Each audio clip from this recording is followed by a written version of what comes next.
that you're allowed to grieve a bad set or a bad joke for the drive home.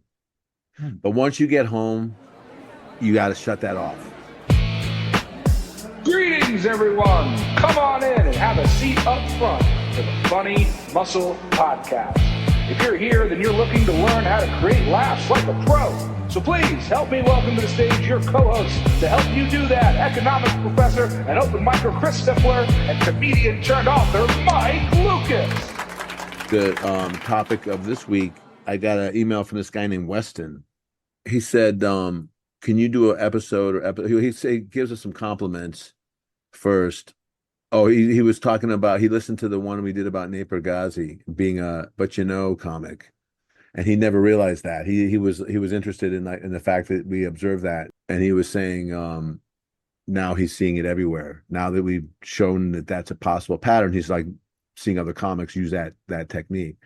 But he was asking, could you do an episode about bombing and recovering and touch on some of these aspects? And the first aspect was recovering the audience when a new or old joke doesn't work on stage. So that's if a particular joke bombs.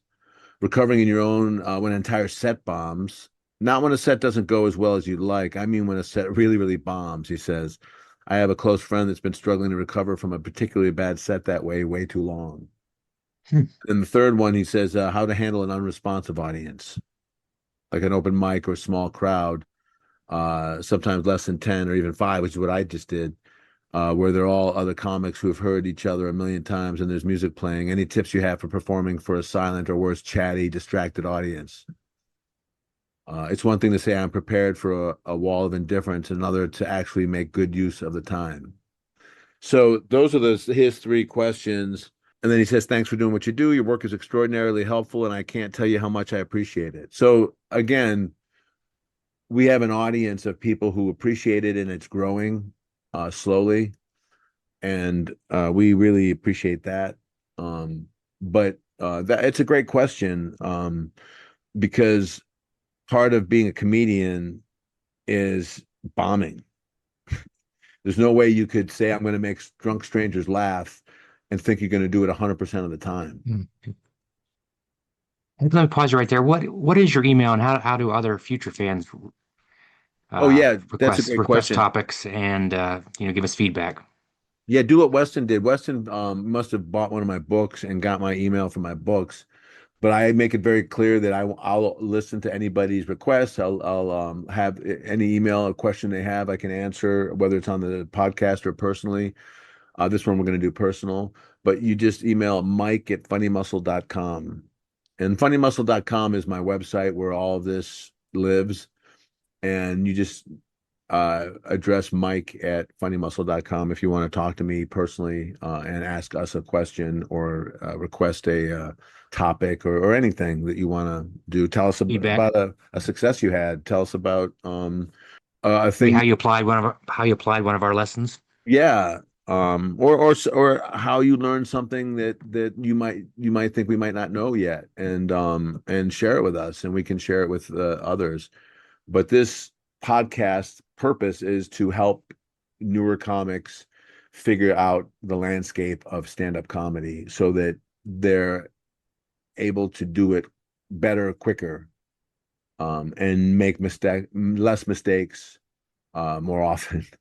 Because even people who are really good have bombed. That's what's funny. I liken bombing to baseball. When you have a hitter goes up, and say even in the pros, a really good hitter gets a hit 3 times or gets on base 3 times. I should say a hit, I guess, because if you get a batting average, you count those as hits. You don't really count your walks. But you get on base 3 times out of 10, and you have a 300 batting average, and you can live off a 300 batting average in the pros. Like if you have that as an average throughout the year, every team will want you, because that's a good, and then anything above that is even better. But there's some guys that live in the 200s and succeed.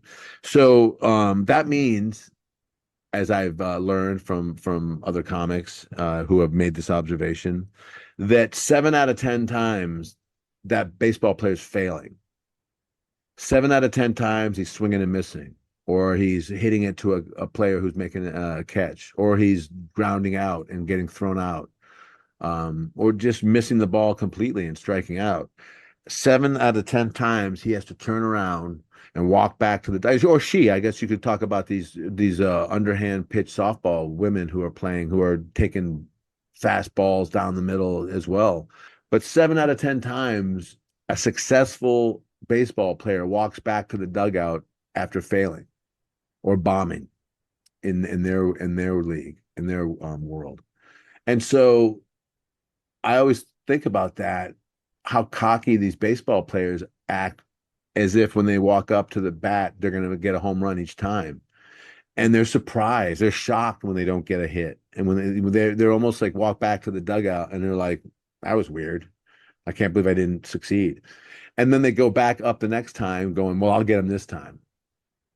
And they have that attitude trained in their psyche to be a good baseball player. Well, that's what I always tell comics. They have to have that same thing. They have to have the ability to recover quickly after a strikeout, after a pop up to the outfield, after a ground out to the infield and been thrown out, after tripping before they get to the base and being out because they were slow. And now a comic can't probably get away with only having 3 jokes out of 10 succeed in an act, because we have a different level of success in terms of versus failure than a baseball player does. But the point still remains that we have to fail and then get back up and bat again as if we're going to hit the ball every time. And that's one of the tough things you have to develop as a comedian. So let's talk about Weston's questions one at a time. Recovering the audience when a new or old joke doesn't work on stage. Okay, so that's a specific moment. You did a joke and it didn't go well. Well, I'll say this for the 1 millionth time. Hopefully you recorded your set. Hopefully you tape recorded or video recorded your set, because if you didn't, then none of this matters, because you'll never have that moment back again. You'll live that moment, you'll bomb, and then you'll just have the memory of that moment for the rest of your life without any source of facts. I always played back a set that I didn't think I did very well in.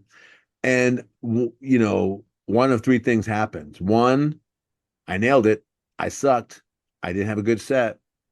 Two, it was a better set than I thought.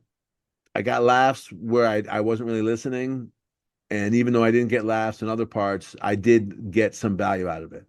Or three, it was worse than I thought. It was, I glorified it in certain moments, and when I listened back to it, I realized I fucking died. So if you record your set, though, you can look at what you did and make adjustments. Say in Weston's first point, where you have a new or old joke that doesn't work, that happens all the time. And that could be their fault, your fault, or no one's fault. It could be your fault for the way you delivered it. It could be your fault for the way you worded it. It could be too wordy. It could have gone too fast or too slow. You could have mumbled the important part. You could have misordered the words so that the punchline word isn't last. And so you start to get a laugh and then you cut them off. You can't know any of that unless you record your set and listen to it back again and make that adjustment. And each joke is going to have the ability to do one of those things each time. So you could fuck up the delivery of that joke, a joke that you normally do really well. It could be a brand new joke that you could do perfectly well, and you get a laugh, and then you can't repeat that because you don't know how you did it. And if you didn't record it, you don't have no record of how you did it correctly. You could blame yourself when it was really the audience. You could listen and you perfectly executed it. You wrote it well, and it still didn't get a laugh. And normally it does. That could just be on the audience. They might not have been paying attention. Something else might have happened in the room. They might have been focusing on their own act, and they were a bunch of comics and weren't listening. You never know. But unless you record it and listen to it back, you can't know how to recover from that one joke. If you do a joke for the first time, that doesn't tell you whether or not the joke works. If it doesn't work that first time, it might need to be rewritten or tweaked. It might be that the audience didn't hear you. The sound might have been off. There could be a million things. So you got to at least try it 3 times, you know? Okay, so 3 times is your rule. That's a good. Yeah, it's just because comedy's threes. So I'd say, at least give it 3 different times. If 3 times it bombs in a row, even after tweaking it, then you might not have a funny joke that the audience can get. If But I would argue that put that same material in Bill Burr's hands or Chris Rock's hands, and all of a sudden it's a funny joke. So that they can find it. Because so what we're trying to do is we're trying to find that joke. We're going to try to find where that laugh is. And that thing that originally made you laugh, that made you write this note down to turn this into a joke. So if a single joke, whether it's new or old, does or doesn't do well, so what? Like, look at it, listen to it, figure out why that happened. If it's an old joke that normally works, figure out whether it was the audience or you that picked it up that time. If it's a new joke that you don't know works, listen to it again. Listen to it as a fresh audience member, to you saying it out of your mouth. Did you say it in a way that made you laugh when you heard it? Can you say it a better way? Can You you can ask yourself, like, is there a surprise? Is there a misdirection? Is there a norm that I'm switching compared exactly? to what my setup should be directing the audience down path one, and then we get back path two at the end? And am I using heightening devices? Am I using humor heightening devices correctly? And am I using them at all? So there are so many parts to the joke that you could mess up. If there's no misdirection, then there's no surprise at the end. So that's gone. If there's no emotion, then what are you really heightening to get them to laugh and to relate? And it's really more of a topic than it is a premise if it doesn't have your emotional reaction to it. If you don't clearly set up the topic with a good emotional reaction using your comedy lens, then they're not tied to the joke. They don't listen to it and go, "Ooh, what? I've heard about this. What's he talking about?" You want to entice them into the subject matter you're about to bring up, and then get them to sort of second guess where you're going with it and be wrong. So there's a lot of factors that could go wrong in a new joke or an old joke. But if you're recording it and you're observing it later and breaking that down, you can fix that problem pretty easily. Okay, so I'm writing notes for this. Basically, you're saying doesn't work, tweak. Go through the list of things we just listed. Yeah. Doesn't work the second time, tweak again. Third time, then you might. With the third time doesn't work, you might want a fourth time. That's fine too. But by the third time it doesn't work, you better have already tried retweaking it, rewriting it, Some rewording tweak, not the it, same exact joke. try different energy. Yeah, if you're doing the same thing exactly the same way 3 times in a row, then you're not getting this art form. This is a write and rewrite art form. This is what I tell my students when they come in for the first day. I was like, this is not an improv class. We're not going to get up and pull shit out of our ass and hope it's funny. We're wordsmiths. We're writers. We are going to premise, misdirection with a setup, surprise with a punchline, and then heighten with different heightening devices, act outs. If all goes well. And if we're not doing that, it's top notch each time, then we can only blame ourselves when it falls short. What about even, see, we're talking about tweaking the joke, but you could also tweak when you deliver it in your 5 minute set. Yeah, Or like if there's like momentum in the room, then you can ride the momentum. It might work a lot better than a cold room. that's a really So good even point. timing. Because I was just talking to I have a new client that I'm working with who I just taught at the Dallas Comedy Club, and now he's doing some one-on-ones with me. And one of the things I watched his set, his showcase, and it was really good. He did a really good job, and especially because he's a level one guy, so he's new, but he really took to the format, whatever. But I said to him, one of the things that I would work on if I was him would be the order of his set. Begin because well, I've said this before, but if you think about a sitcom, by the third season, you're laughing at the character because you know him really well. And the first couple seasons, you don't know the character well, so it takes a lot to get you to laugh at what they're doing. By the third season, though, you're like, that's Kramer. He's gonna pop in the room. He's gonna do something crazy.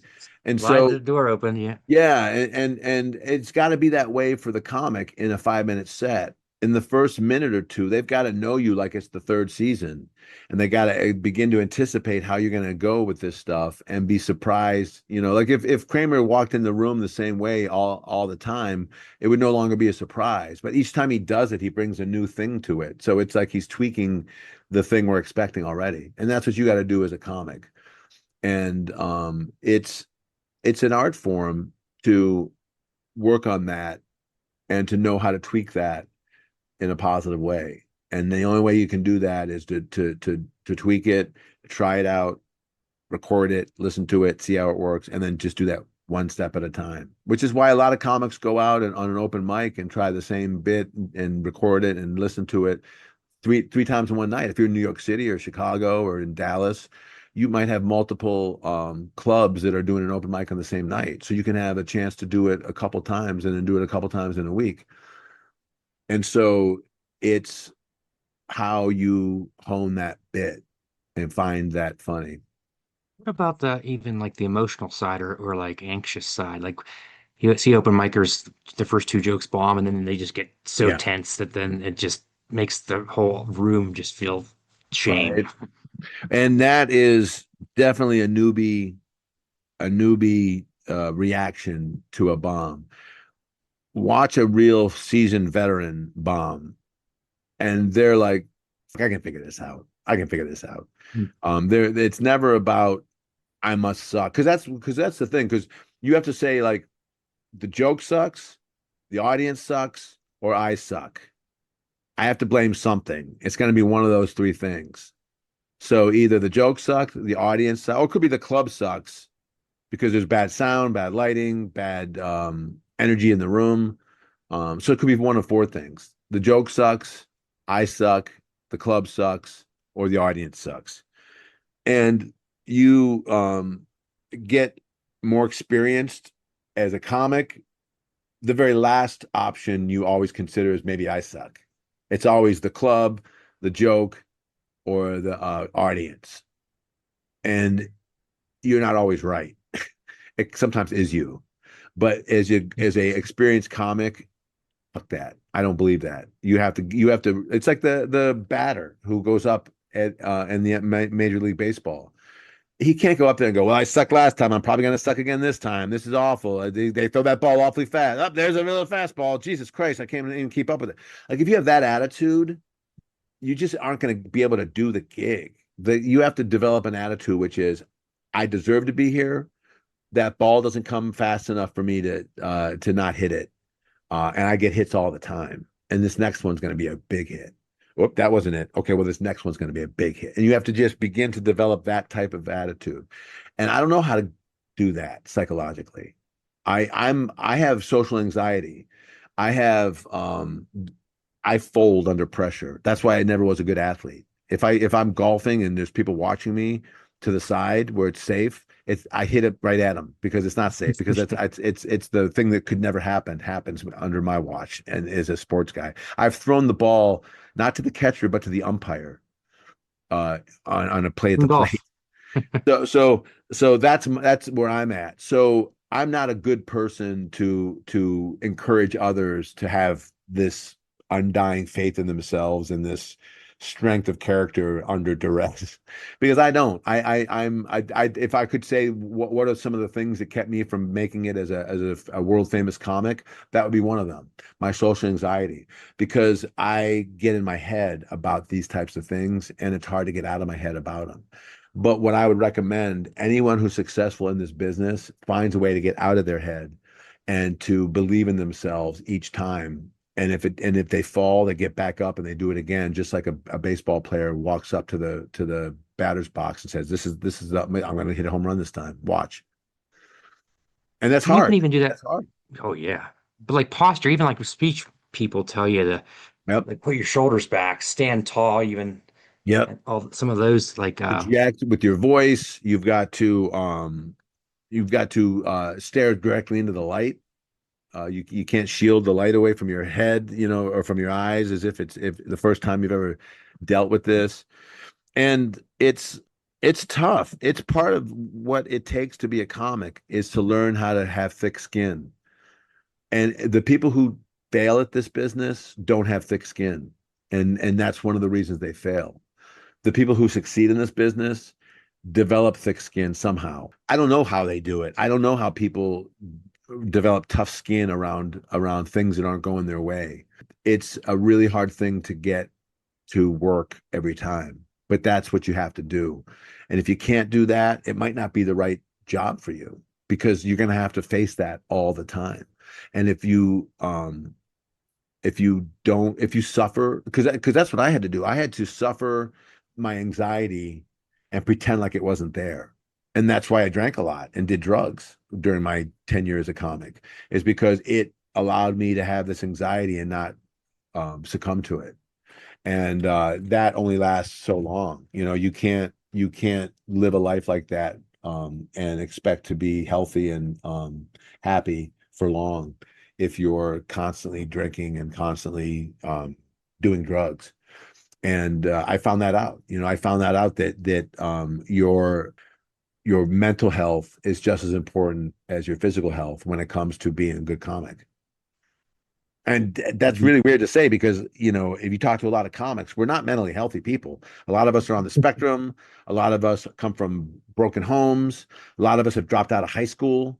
A lot of us have, this is the only thing we got going for us. So you listen to, like, I was just listening to Brian Regan, and he was like, I don't know if I can do a real job. I don't know. I don't know that this is the only job I can do. Jerry Seinfeld has said that, and it's like you find this job because it's the only thing that you can make happen. And it's a miracle that you can make it happen, but you don't question it because it's such a good thing. Be clear, you're not endorsing drugs and alcohol after a bomb. I think it's the worst thing you could do. It might make you feel better in the moment, but it keeps you from being realistic about what actually happened. If you were doing drugs or drinking while you bombed, it's hard to, and like it's, well, of course you were drunk or you were drugged up. Of course you bombed. Like that's what my first reaction would be. Well, I always do drugs and alcohol, and sometimes I do really well. Well, you got lucky those times. You floated the magic carpet and got lucky. But this is not an art form that you can be drunk or do drugs with and be a success at a high level. There are guys and women who have tried, and it eventually catches up to you. You know, and I'm not saying you have to be sober to be a comic. I just wouldn't use drugs and alcohol as a crutch for your anxiety and think that it's going to work to not be nervous as a comic. I think what I always say to my clients is you're either nervous or you're worried. Most comics are nervous before a show because they don't know how it's going to go, and that's very natural because what we're doing is crazy. But they're not worried. Worried means I didn't plan right. I'm going to screw up. I'm going to embarrass myself. I don't have my stuff memorized. I haven't tried this out, and I don't know if it works. My fly might be down. I don't know. But being worried is what you can control. I can control being worried by being prepared, but I can't control being nervous.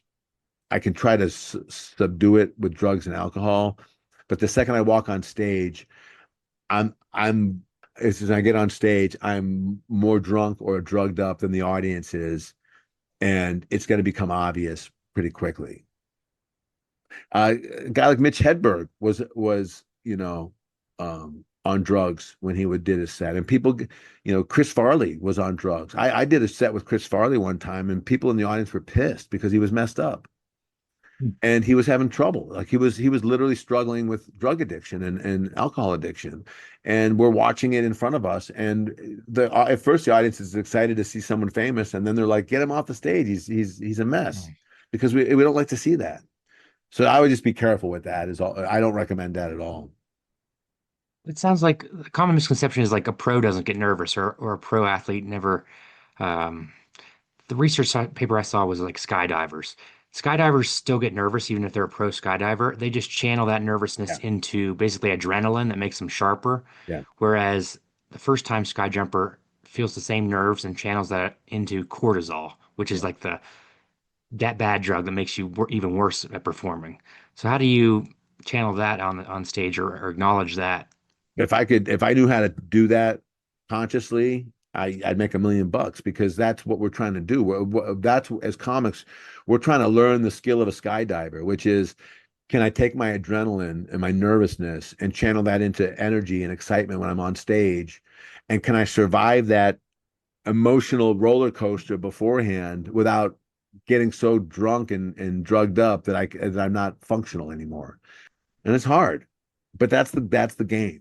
That's part of the game. And bombing is a signal to you that you need to work on something, that something's not right about your delivery or the joke or that moment, and you need to adjust it. And bombing, if you record that set and you listen to that joke bomb, it can tell you that information. And as you get to be a better comic, you learn more of how to read that information. I think that I took away from that is like that pros still get angry at bombing and still feel upset about bombing, but they know how to channel it Yeah. and then redirect it into their next joke to make them better, not flip it to cortisol and make it the next joke worse. Well, and that's a great point. Nobody likes to bomb. Don't get me wrong. No pro comic wants a joke to go bad. If we had our druthers, we would bat 1,000. Every joke we wrote and thought of would work perfectly the first time we did it. Like if we had our druthers, that's how it would go. But it can never go that way. It's just not the way that life works. And so you rechanneling that energy is part of the skill. That's what a batter does. When a batter's facing a 90 or 100-mile-an-hour fastball, you've got to you got to fool your body into thinking that that's not going to hit you in the head and knock you out. You got to do some mental fooling of yourself. And it's the same with when I walk up in front of a group of people who don't know me and I'm going to talk into a microphone and make them laugh, even though they've made each other laugh or made themselves laugh. I'm going to do a better job of it. And I'm going to tell them that up front. Like that's cocky, man. That's pretty an amazing claim to make. So you have to fool yourself into thinking that that claim is a valid claim. And eventually you find moments where it is a valid claim and you do it. What about a saver? That is like the quip that you make when a joke Yeah. doesn't bomb, and it kind of gets a laugh in itself, and it acknowledges that you're still confident, and but it doesn't shit on the audience. Like I see open micers that just shit on the. Oh, I thought You that guys was don't funny. like frogs, do you? Oh, fucking yeah. And then you Like, just we love alienate frogs. yourself So your more. joke on frogs sucked. Yeah. That's a great point. That's a great point. And a lot of really good comics have those savers built in. And there's a lot of hack savers that you can, borrow, from the What's world of what's one? comedy. Like it just basic things like well, that joke sucked, or like I always use Thanks the for one letting I me. always say, well, I was looking for a quiet place to practice. Thanks for giving me that. Yeah. And I'm not the first one to have said that, but in those moments it works as long as you don't depend on it too much. And that leads us to the second question, recovering in your own mind when an entire set bombs. Not just one joke or one stab at it, but everything you tried blows. So it could be a 5-minute open mic set where you bomb and the crowd is ambivalent to you.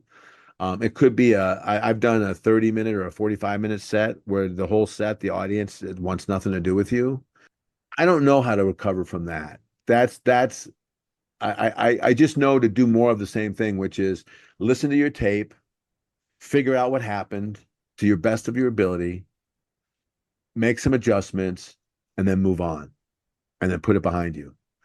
Don't blame yourself. Don't blame the crowd. Don't blame the club. Blame it all. If a whole set just dumps, you have to figure out how do I come out the other side of that. And that's again, that's like if a batter goes up and strikes out the whole game. How do you come back to the next game and go, I'm a great hitter? Well, you were 0 for 5 that last game. How do you expect to be a good hitter? Because I am. But in between those two games, I bet you he was at the batting cages working on tweaking his swing. I bet you in between those two games, he was saying some stuff to himself, talking himself up, maybe watching some clips of him hitting the ball out of the park. And it's the same with a comic. If you bomb completely in a show watch the show, figure out to your best of your ability why it happened. Is it, that crowd wasn't into me. It was a black crowd and I'm a white guy. It was an old crowd and I'm a young guy. It was a young crowd and I'm an old guy. It was a female crowd and I'm a male. It was a couples crowd and I'm single. I don't know. It could be a lot of different reasons why they didn't like your material and the way you did, your set. I haven't really bombed an entire show before, except for like open mics. So I don't know what that feels like, but I've done that before. It hasn't happened enough where I begin to say maybe it's me, but it's happened because like I said, the crowd's been a different color, a different culture crowd. It's a different age. It's a different sexuality. You've got to understand that about the way audiences work. And if an audience rejects you wholeheartedly for your whole set, you've got to realize that it's probably something like that. And you got to just make a different adjustment next time you play a crowd like that. Or you got to avoid playing crowds like that. You might be a white guy who doesn't play a lot of black or Hispanic crowds because your stuff doesn't appeal to them. Or you could be like Bill Burr and become a white guy who does really well in black crowds because he figured out that I'm a white guy in front of you guys and I'm different. So I'm going to be different. I'm going to call it out. And he does that and he kills. So the worst thing you can say is, I went in front of a crowd and no one can do good in front of that crowd. That crowd sucked. Well, you watch. The next guy goes up after you, or the next girl goes up after you, and she kills because they figured it out and they watched you putt first, and then they putt better afterwards because they saw that there's a huge angle in the green that you missed. You know, and so again, I wish I could have an answer to tell you, here's the easy way to get over this kind of rejection. Let But me ask you it's this, like, if you're bombing for 30 minutes, do you stay with your original plan or do you abandon it and try to do something different? Or as a follow-up question, maybe, like, what jokes work best to dig out of a hole? Like, do you switch to shorter jokes or? it's funny. When you're at 30 minutes or 45 minutes, you have an act. So you just do your act. And if you're doing 30 minutes or 45 minutes, you've been doing comedy for a while now. Nobody books a brand new guy to do 30 minutes or 45 minutes. Or if they do, it's their own fault for you sucking. But for the most part, you have a history of success at 30 or 45 minutes, and that's why you got booked for this room. So you should know that um there's a reason you're there in the first place. Um, but your reaction to that reception or lack of reception is, I don't know, man. It's hard to direct somebody with how to do that. How do you get fully rejected for 30 minutes or 45 minutes and recover from that? Well, how did I do it? Well, I knew that the crowd was. I went and worked the improv at in Cleveland one time, and I filled in as a headliner, and it was a black crowd because the normal headliner was a black headliner, and they just used me because I was the only one available. And by the 30-minute point, they're heckling me, and they're cracking each other up more than I was cracking myself up. And by the time I was done with that show, I was just like, I couldn't wait for it to be over. I was working the crowd. I was singing songs. I was doing poetry. I don't know what I was Juggling. juggling. I was doing anything I could to entertain that crowd, to do my job, because I felt bad for the club that entrusted me with that moment, and I blew it. And it feels really terrible. It feels horrible. But I didn't quit comedy after that. I didn't quit that club after that. I went back and did another show and did fine because I had done shows before that and done fine. It was just that night that it didn't work. I don't know why it didn't work. I didn't tape that set either, so I couldn't listen to it and try to figure it out. I couldn't see where I lost them. Did I lose them from the get-go, or did I lose them halfway through? Um, eh, so everyone has their own recovering protocol.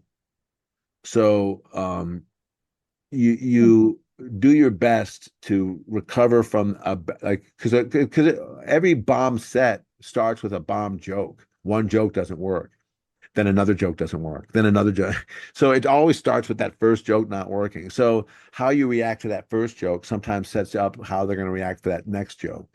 And that's why a lot of guys, they might bomb one joke, but then they figure out how to get the crowd back quickly afterwards with material that already works. And then they don't ever bomb the whole set. Sometimes that doesn't work. Who's the improv blonde? Brittany Taylor, is that her? What's Brittany K. Taylor, yeah, she's Brittany great. K. Taylor? I took from her interview with her, us talking about improv, one of the best takeaways was she reminds, when she gets off of a show, she reminds herself why she loves this art. Yep, And so maybe that is watching an old video that where you did really well and remind yourself you are funny and you can yeah, succeed. Or because I remember I wrote down in my notes, she said the reaction that you get from an improv crowd will never measure up to what you expect. So there's right. always going to be a level of like shortfall. But if you can, and if you always frame it that way, it's always going to be like a loss. Like you never got an A like you thought, even though a B plus laugh is great. So I guess it's a bit managing expectations, and also Yep. I like their idea of re-acknowledging why you love this art. So maybe it's watching a set that you did really well at. Yeah, and I've heard other people say that you're allowed to grieve a bad set or a bad joke for the drive home. Hmm. But once you get home, you got to shut that off. Hmm. So if you have a longer drive home, you got a little bit more time to grieve. But the point being that you have to feel those feelings first. I failed. I Hmm. didn't do well. I didn't live up to the expectation that the club owner had of me in order to entertain the crowd that was put in front of me. And it sucks. And there's a grieving process that you have to give yourself for that moment. But by the time you get home, you should be done with that grieving process and you should be ready to pick it back up again and move forward. And just like the guy who strikes out goes back to the dugout, puts his glove back on, goes play some defense. A few other guys bat, because there's 9 guys in the lineup. And then by the time he gets back to him being up again, he's not allowed to think about his previous failure. He's got to go up and do it again. So if you're a pro, that's what you do. If you're new at this, that's what you're learning how to do. And if you don't do that, you're not a pro. You're somebody who doesn't feel like they belong there in the first place. What about managing expectations even before you get up on the stage to kind of like mitigate what you Yeah. expect to be at a bomb? Well, like Like if you for get, instance, the other night I did a show for 5 people and I was opening. It was my show. I was producing it. So I bit the bullet and went up first and brought the rest of the comics up. But we all bit the bullet because there was 5 people in the audience. And so before I even went up there, I had to tell myself the best laugh you get tonight is still gonna suck. It's 5 people. If 5 people laugh at the top of their laughing game, that's not very loud compared to 100 people in the room. So understand that and be okay with that. And I swear to God, it still wasn't okay. I would get them all to laugh, and I would still feel like Jesus Christ, this is tough. hmm. Um, 2 of them would laugh, and 3 of them wouldn't. I'd be like, oh my God, I'm losing the crowd. Whereas really, I got almost half of them. You know what I mean? So yeah, you have to have expectations before you go. If it's an open mic crowd and no one paid for a ticket, it's a different feeling than a sold out crowd and everyone paid. And there's all different levels in between. You have to manage your expectations. And there's times I thought I was going to bomb and I killed. And there's times I thought I was going to kill and I didn't do so well. So even expectations can be fooled. And then the third question Weston had was how to handle unresponsive audiences. And so like he's talking about have like 10 or 5 people, like I just talked about, Hmm. uh, where Or there's typical no, comics are in the stage and all looking they're at their waiting to, notes. What's that? yeah, talk about the typical open mic where there actually is no audience members and they're all comics that are trying to memorize their own jokes to come up after you. Uh, Well, there's a difference. Like the crowd of 5 people that I entertained the other night were 5 paying guests. Each one of them paid, I don't know what it was, $15 for a ticket plus 2 item minimum. And it was not their fault that there was a small crowd. So I didn't want to punish them for being a small crowd. But in my mind, I felt like I needed, and the rest of these comics, we need to entertain this crowd because they paid to be entertained, and that's what they're here for. So, to the best of our ability, we need to make this 5-person crowd glad they showed up. And I think by the end they did. I think they felt like they got a good show. There was a bunch of different cultures, of different sexes, different orientations, and by the end they got to see like if it whatever they liked this, they got a taste of some of it, right? And they got that. Now, an open mic crowd where there's only 5 people in the comics in the crowd, that no one there paid to be there. No one there is a stranger who stumbled on this open mic and wants to be entertained. These are all people waiting to do their sets at the bench press, and you happen to be on the bench. So all you got to do is do your set, do your 10 Oh, push-ups and not worry about what the other athletes are doing while you're working out. I always say that open mic is like a gym. Go there and treat it like a gym. You don't go to the gym and flex for all the other comics or all the other athletes that are working out, and you don't wait for them to ooh and ah, you lifting your weights.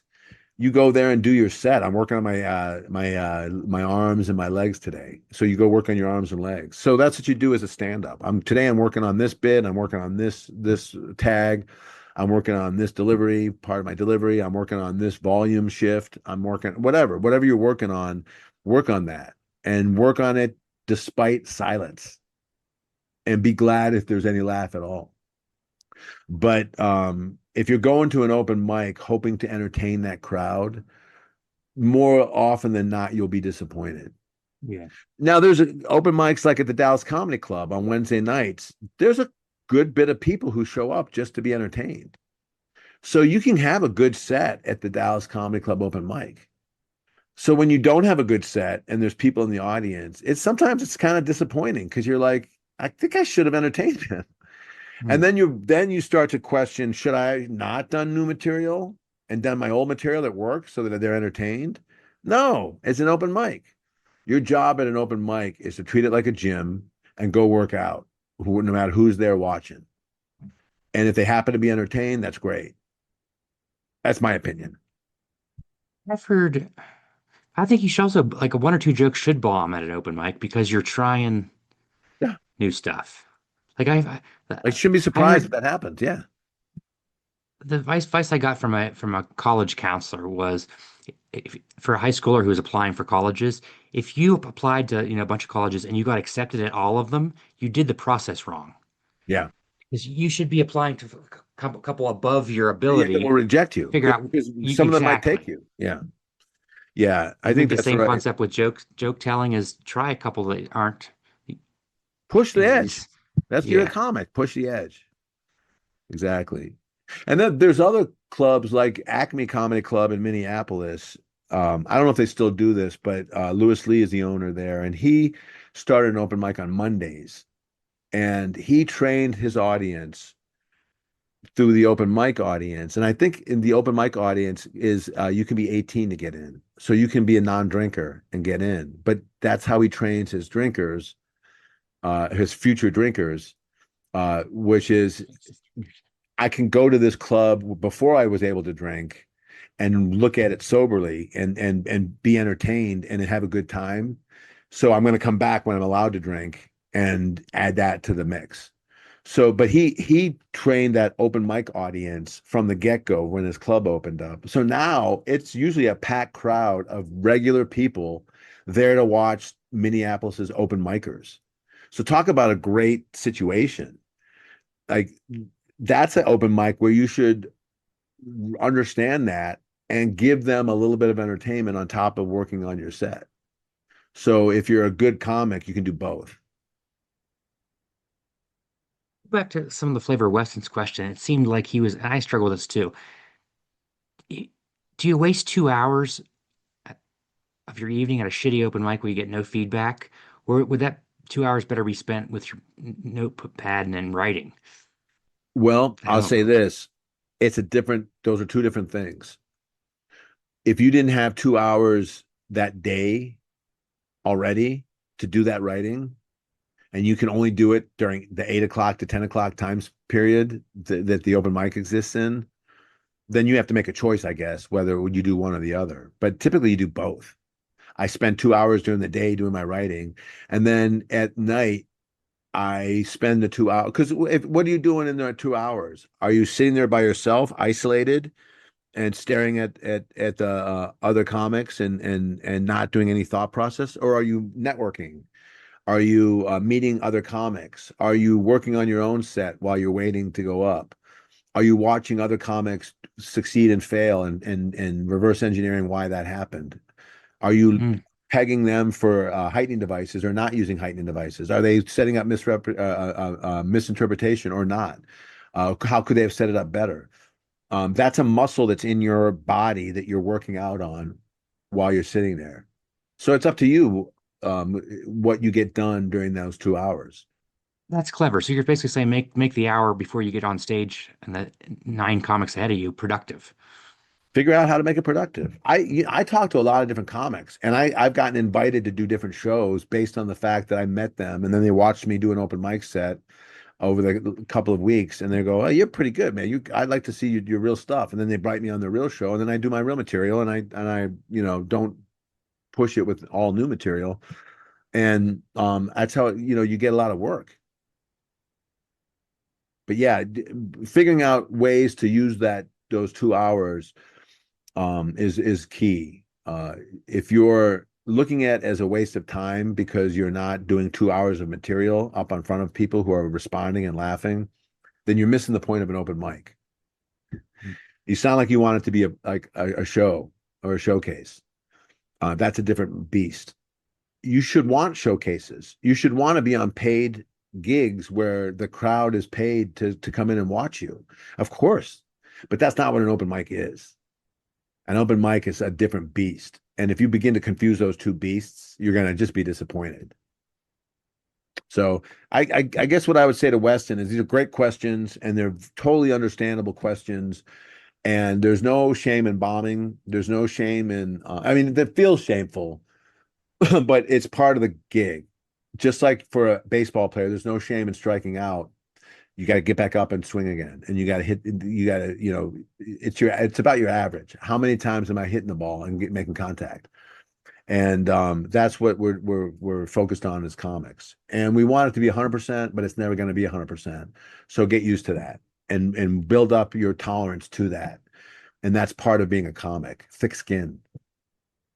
Good ending summary. Yeah. I created Funny Muscle as a book series to give people a methodology on how to write material when they're not on stage, what to do when you're looking at your computer or your notebook and you want to know how to create humor. And the books break that down and give you examples and help you to do that. The Funny Muscle website is a place where there's articles that show you how to do that. It's where my coaching page is, so you can hire me as a coach and we can go one-on-one on this. We can go over your comedy lens. We can go over how to apply that to topics and turn them into premises, how to heighten those in multiple different ways to get laughs and surprises. And then there's the podcast. And the podcast is us, you and me, trying to give a methodology to this crazy art form and get the Funny Muscle to me is that methodology, and how you strengthen that is like a muscle, and you work on it and you flex it, and you flex it by trying it over and over again. And you have to do that on paper, then you have to do that in front of people, and then you have to tape that and watch it, observe it, reverse engineer it, and make it better.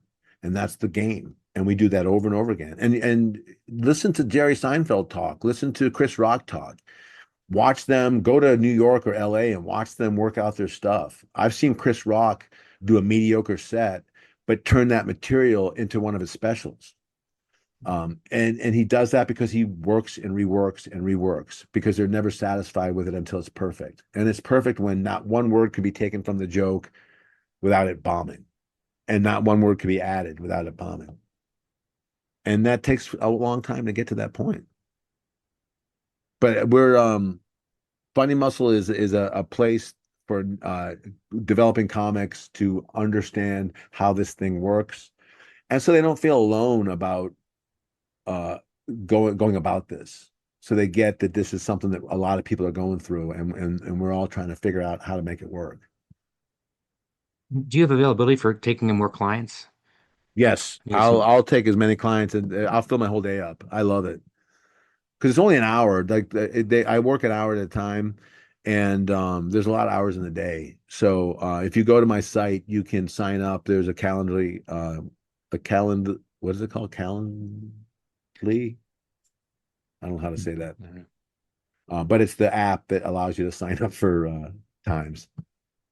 I don't want to misrepresent what this is like. When you sign up to coach with me, when I was a kid, I took piano lessons, and I would take a new piano lesson every week, and my parents would have to pay for 4 or 5 piano lessons a month. And typically, I wouldn't have practiced that much in between lessons, and I wasn't really prepared for the next lesson, and it made me hate my lessons.